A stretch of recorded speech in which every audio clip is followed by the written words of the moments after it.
Pulgarcito. Autor, Charles Perrault.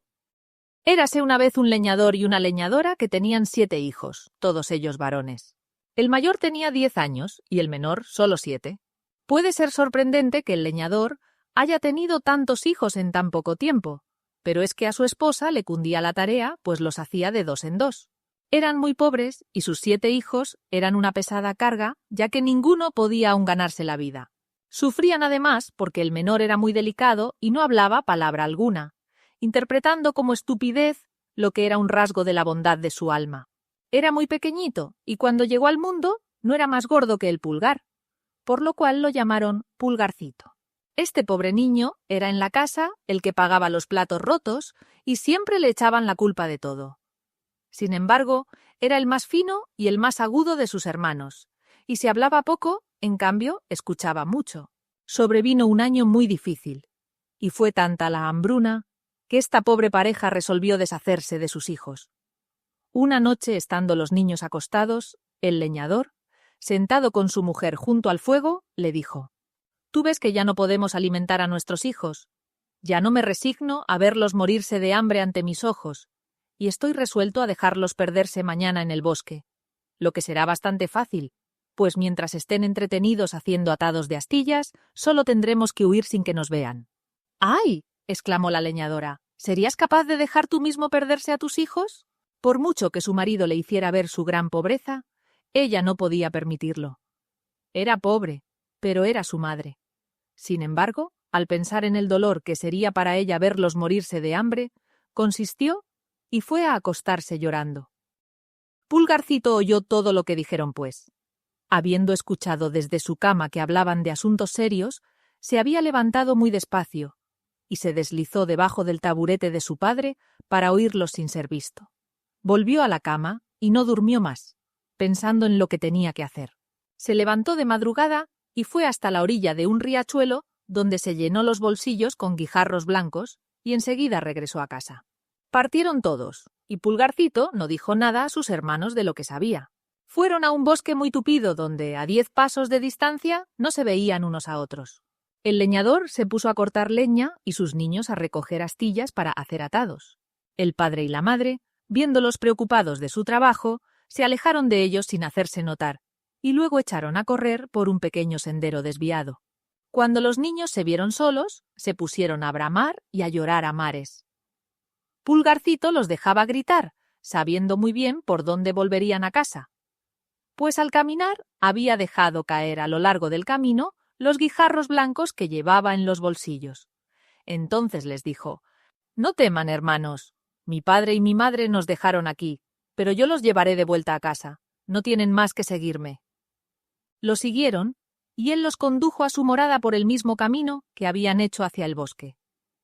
Al principio no se atrevieron a entrar, pero se pusieron todos junto a la puerta para escuchar lo que hablaban su padre y su madre. En el momento en que el leñador y la leñadora llegaron a su casa, el señor de la aldea les envió 10 escudos que les estaba debiendo desde hacía tiempo y cuyo reembolso ellos ya no esperaban. Esto les devolvió la vida, ya que los infelices se morían de hambre. El leñador mandó en el acto a su mujer a la carnicería. Como hacía tiempo que no comían, compró 3 veces más carne de la que se necesitaba para la cena de 2 personas. Cuando estuvieron saciados, la leñadora dijo: «¡Ay! ¿Qué será de nuestros pobres hijos? Buena comida tendrían con lo que nos queda. Pero también, Guillermo, fuiste tú el que quisiste perderlos. Bien decía yo que nos arrepentiríamos. ¿Qué estarán haciendo en ese bosque? ¡Ay! Dios mío, quizás los lobos ya se los han comido.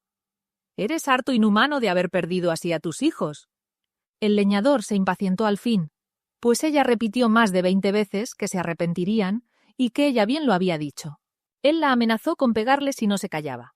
No era que el leñador no estuviese hasta más afligido que su mujer, sino que ella le machacaba la cabeza. Y sentía lo mismo que muchos como él, que gustan de las mujeres que dicen bien, pero que consideran inoportunas a las que siempre bien lo decían. La leñadora estaba deshecha en lágrimas. «¡Ay! ¿Dónde están ahora mis hijos, mis pobres hijos?». Una vez lo dijo tan fuerte que los niños, agolpados a la puerta, la oyeron y se pusieron a gritar todos juntos: «¡Aquí estamos, aquí estamos!». Ella corrió deprisa a abrirles la puerta y les dijo abrazándolos: «Qué contenta estoy de volver a verlos, mis queridos niños. Están bien cansados y tienen hambre. Y tú, Pierrot, mira cómo estás de embarrado. Ven para limpiarte». Este Pierrot era su hijo mayor al que amaba más que a todos los demás, porque era un poco pelirrojo y ella era un poco colorina. Se sentaron a la mesa y comieron con un apetito que deleitó al padre y la madre. Contaban el susto que habían tenido en el bosque y hablaban todos casi al mismo tiempo.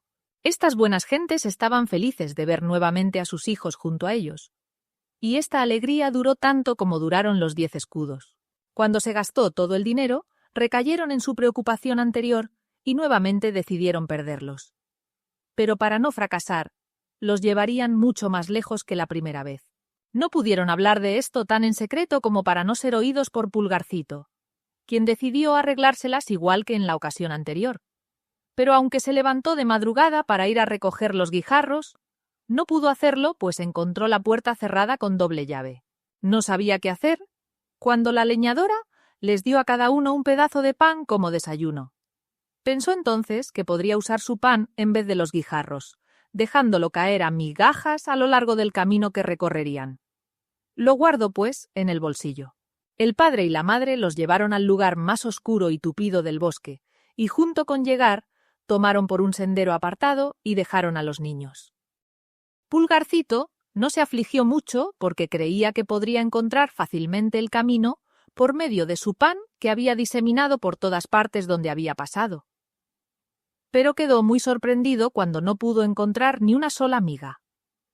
Habían venido los pájaros y se lo habían comido todo. Helos ahí, entonces, de lo más afligidos, pues mientras más caminaban, más se extraviaban y se hundían en el bosque. Vino la noche y empezó a soplar un fuerte viento que les producía un susto terrible. Por todos lados creían oír los aullidos de lobos que se acercaban a ellos para comérselos. Casi no se atrevían a hablar ni a darse vuelta. Empezó a caer una lluvia tupida que los caló hasta los huesos. Resbalaban a cada paso y caían en el barro de donde se levantaban cubiertos de lodo, sin saber qué hacer con sus manos. Pulgarcito se trepó a la cima de un árbol para ver si descubría algo. Girando la cabeza de un lado a otro, divisó una lucecita como de un candil, pero que estaba lejos más allá del bosque. Bajó del árbol, y cuando llegó al suelo ya no vio nada más. Esto lo desesperó. Sin embargo, después de caminar un rato con sus hermanos hacia donde había visto la luz, volvió a divisarla al salir del bosque. Llegaron a la casa donde estaba el candil, no sin pasar muchos sustos, pues de tanto en tanto la perdían de vista, lo que ocurría cada vez que atravesaban un bajo. Golpearon a la puerta y una buena mujer les abrió. Les preguntó qué querían. Pulgarcito le dijo que eran unos pobres niños que se habían extraviado en el bosque y pedían albergue por caridad. La mujer, viéndolos a todos tan lindos, se puso a llorar y les dijo: «¡Ay, mis pobres niños! ¿Dónde han venido a caer? ¿Saben ustedes que esta es la casa de un ogro que se come a los niños?» «¡Ay, señora!», respondió Pulgarcito, que temblaba entero, igual que sus hermanos. «¿Qué podemos hacer? Los lobos del bosque nos comerán con toda seguridad esta noche si usted no quiere cobijarnos en su casa. Siendo así, preferimos que sea el Señor quien nos coma. Quizás se compadecerá de nosotros si usted se lo ruega».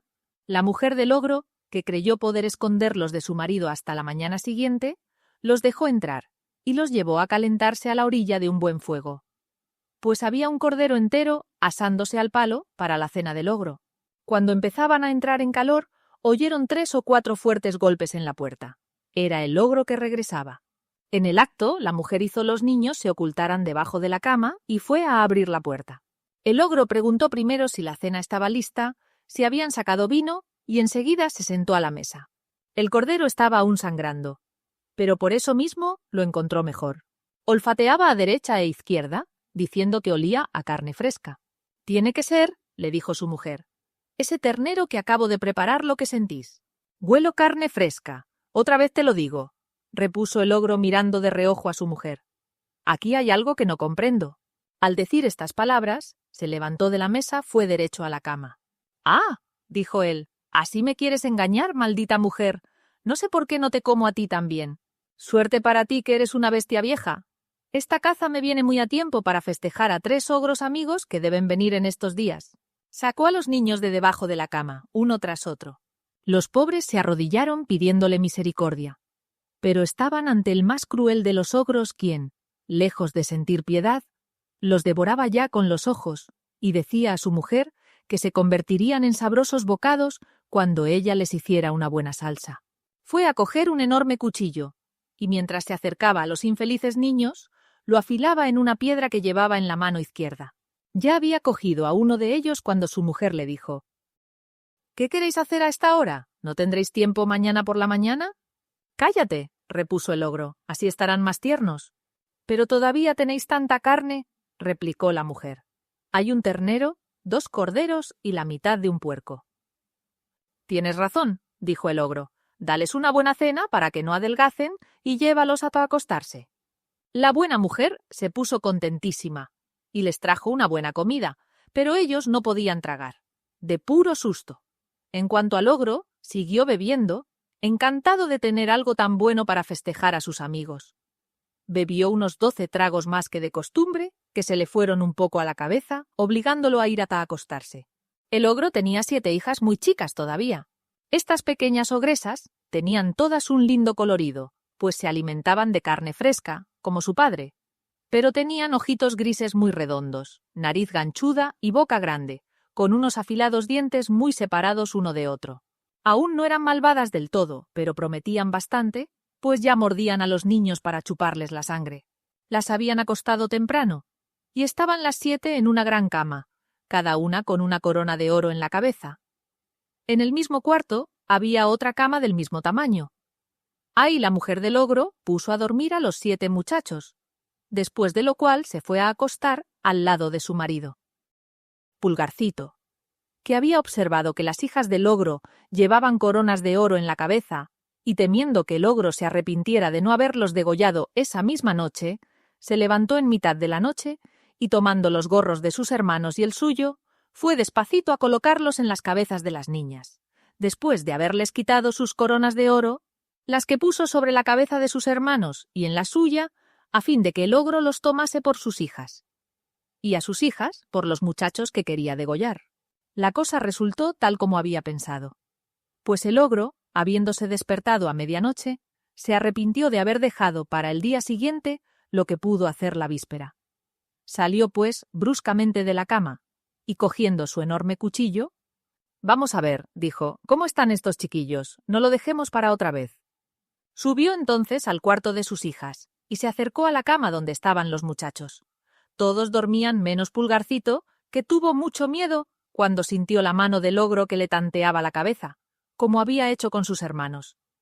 El ogro, que sintió las coronas de oro, verdaderamente, dijo, buen trabajo habría hecho. Veo que anoche bebí demasiado. Fue enseguida a la cama de las niñas, donde, tocando los gorros de los muchachos. «¡Ah!», exclamó, «aquí están nuestros mozuelos. Trabajemos con coraje». Diciendo estas palabras, degolló sin trepidar a sus 7 hijas. Muy satisfecho después de esta expedición, volvió a acostarse junto a su mujer. Apenas Pulgarcito oyó los ronquidos del ogro, despertó a sus hermanos y les dijo que se vistieran rápido y lo siguieran. Bajaron muy despacio al jardín y saltaron por encima del muro. Corrieron durante toda la noche, tiritando siempre y sin saber a dónde se dirigían. El ogro, al despertar, dijo a su mujer: «Anda arriba a preparar a esos chiquillos de ayer».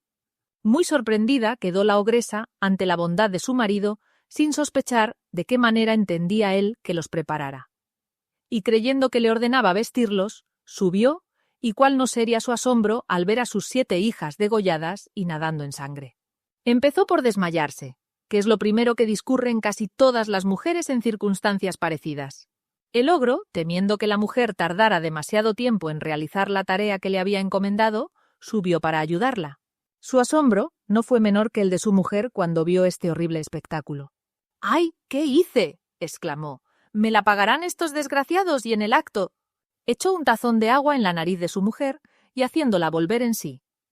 «Dame pronto mis botas de 7 leguas», le dijo, «para ir a agarrarlos». Se puso en campaña y después de haber recorrido lejos de uno a otro lado, tomó finalmente el camino por donde iban los pobres muchachos que ya estaban a solo 100 pasos de la casa de sus padres. Vieron al ogro ir de cerro en cerro y atravesar ríos con tanta facilidad como si se tratara de arroyuelos. Pulgarcito, que descubrió una roca hueca cerca de donde estaban, hizo entrar a sus hermanos y se metió él también, sin perder de vista lo que hacía el ogro. Este, que estaba agotado de tanto caminar inútilmente, pues las botas de 7 leguas son harto cansadoras, quiso reposar, y por casualidad fue a sentarse sobre la roca donde se habían escondido los muchachos. Como no podía más de fatiga, se durmió después de reposar un rato, y se puso a roncar en forma tan espantosa que los niños se asustaron igual que cuando sostenía el enorme cuchillo para cortarles el pescuezo. Pulgarcito sintió menos miedo, y les dijo a sus hermanos que huyeran deprisa a la casa mientras el ogro dormía profundamente y que no se preocuparan por él. Le obedecieron y partieron raudos a casa. Pulgarcito, acercándose al ogro, le sacó suavemente las botas y se las puso rápidamente. Las botas eran bastante anchas y grandes, pero como eran mágicas, tenían el don de adaptarse al tamaño de quien las calzara, de modo que se ajustaron a sus pies y a sus piernas como si hubiesen sido hechas a su medida. Partió derecho a casa del ogro, donde encontró a su mujer, que lloraba junto a sus hijas degolladas. Su marido, le dijo Pulgarcito, está en grave peligro. Ha sido capturado por una banda de ladrones que han jurado matarlo si él no les da todo su oro y su dinero. En el momento en que lo tenían con el puñal al cuello, me divisó y me pidió que viniera a advertirle del estado en que se encuentra, y a decirle que me dé todo lo que tenga disponible en la casa sin guardar nada, porque de otro modo lo matarán sin misericordia. Como el asunto apremia, quiso que me pusiera sus botas de 7 leguas para cumplir con su encargo, también para que usted no crea que estoy mintiendo. La buena mujer, asustadísima, le dio en el acto todo lo que tenía, pues este ogro no dejaba de ser buen marido, aun cuando se comiera a los niños. Pulgarcito, entonces, cargado con todas las riquezas del ogro, volvió a la casa de su padre, donde fue recibido con la mayor alegría. Hay muchas personas que no están de acuerdo con esta última circunstancia, y sostienen que Pulgarcito jamás cometió ese robo, que por cierto no tuvo ningún escrúpulo en quitarle las botas de 7 leguas al ogro porque éste las usaba solamente para perseguir a los niños. Estas personas aseguran saberlo de buena fuente. Hasta dicen que por haber estado comiendo y bebiendo en casa del leñador.